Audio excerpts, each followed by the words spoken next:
Homes in Hawara are charred black alongside burned-out cars cloaked in a layer of ash.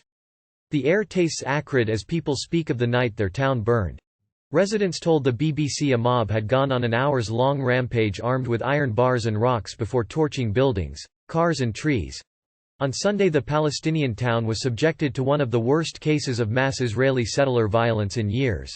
Hours after 2 settlers were shot dead by a Palestinian gunman. The settlers attacked our house, they smashed the windows and burned my nephew's cars and trucks.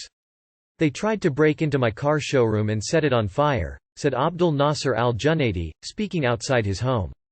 He described how he had rushed his children up to the rooftop to try to keep them safe. The army did nothing to protect us. It supported the settlers and protected them. The shooting was from both settlers and soldiers. We were terrified. What happened was a horrific and barbaric attack, said Mr. al-Junaidi. The scale of the damage becomes clear when you keep walking the length of this town that sits astride Route 60, the main highway running north-south through the occupied West Bank. Home after home is wrecked. Shop fronts are torched, as are dozens of cars, including many in a used car lot that went up in flames.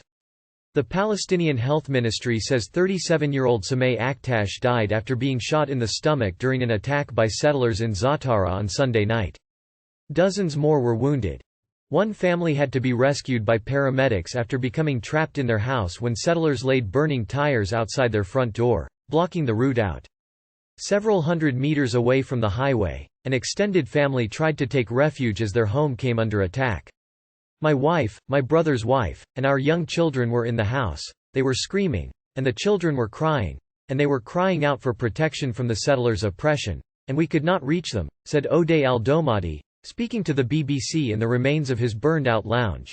He rushed home from his work in Nablus after hearing that settlers were planning a march of revenge, after the killing earlier of 2 Israeli settlers in the town. Hillel and Yagal Yaniv lived in the settlement of Har Bracha, which is 1.9 kilometers (1.2 miles) south of Nablus.